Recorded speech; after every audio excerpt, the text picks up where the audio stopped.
Bonjour, dans cette vidéo je vais vous montrer comment utiliser l'outil largeur, outil déformation, outil turbulent, contraction, outil dilatation, feston, outil cristallisation et outil France. Donc j'ai déjà mis en ligne une vidéo qui explique l'utilité et le fonctionnement de l'outil largeur. Maintenant je vais vous montrer le reste de ces outils là, y compris l'outil largeur. Je commence par je vais tracer donc, un cercle comme ça, avec comme ça. Je commence par l'outil largeur. L'outil largeur, tout simplement, ça permet d'ajuster l'épaisseur d'un contour. Si je sélectionne l'outil largeur, je clique sur ce point-là, je clique gauche de la souris, je maintiens le clic et je glisse en haut. Donc, vous remarquez, ça va modifier l'épaisseur du cercle à partir de ce point-là. Mais si je viens ici, par exemple, remarquez que l'agrandissement du contour ou de l'épaisseur, ça se passe d'une façon symétrique. C'est-à-dire du même côté haut et du même côté en bas. Si je veux appliquer seulement sur cette moitié-là, je vais cliquer tout simplement sur Alt et je clique gauche, je maintiens Alt cliqué et je clique gauche de la souris et je glisse en haut. Donc ça, en ce qui concerne l'outil largeur. Donc je reviens à l'état initial. Maintenant, je vais choisir l'outil déformation. L'outil déformation, ça permet bien sûr de déformer les contours, par exemple comme ça ou comme ça. Donc tout simplement, voilà la forme. Vous pouvez modifier ou ajuster les options de la déformation en cliquant sur. On sélectionne l'outil déformation et en cliquant deux fois ici.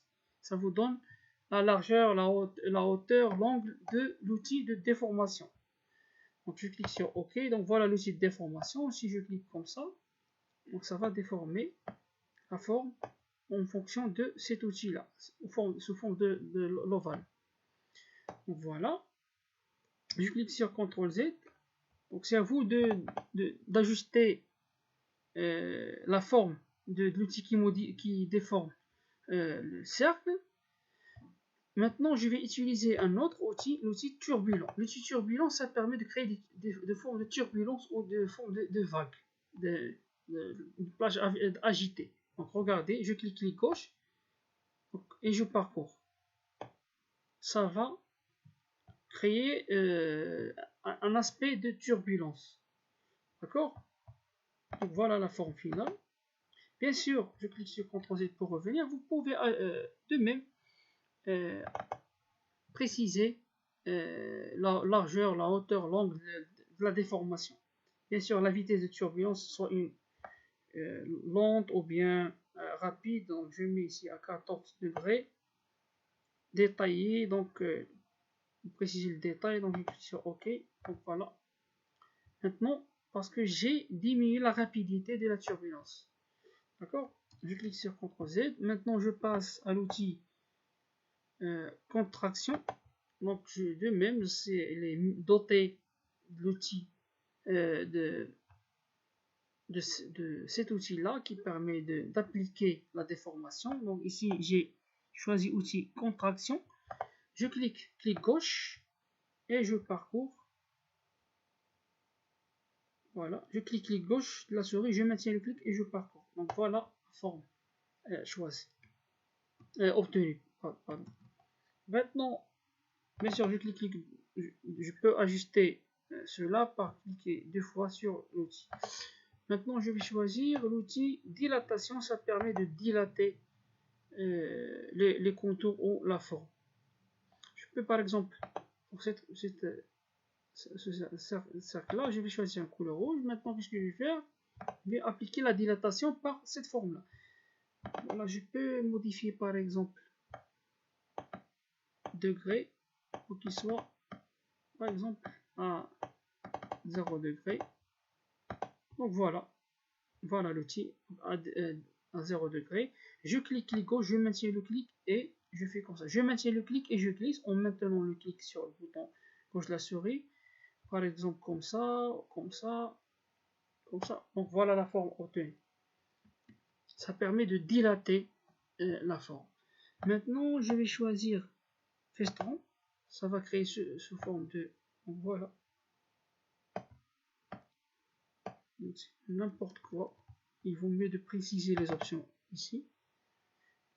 Donc la complexité, je vais augmenter la complexité, les détails, l'intensité, voilà comme ça. Et je vais refaire l'opération. Donc voilà. Ça va être très compliqué. Donc bien sûr, je clique gauche, je maintiens le clic et je balaye ou je parcours les contours. Voilà, je clique sur CTRL Z pour revenir à l'état initial. Voilà. Maintenant, je vais choisir outil cristallisation. Ça va ajouter des sommets sous forme de cristal. Donc comme ça. Bien sûr, vous pouvez ajuster les informations, la complexité, etc. Donc je clique gauche, je maintiens le clic gauche de la souris et je parcours les contours. De même pour l'outil fonce, je clique sur CTRL Z pour en arrière, donc il est presque le même effet. Donc c'est forme de, je pense, des ondes, ça rend le contour sous forme de vibrations. Donc comme ça. Je précise les informations, donc ici, en cliquant deux fois sur l'outil. Donc voilà, c'est tout pour cet outil-là, plutôt ces panoplie d'outils-là. Donc c'est à vous de tester. Et merci pour votre attention.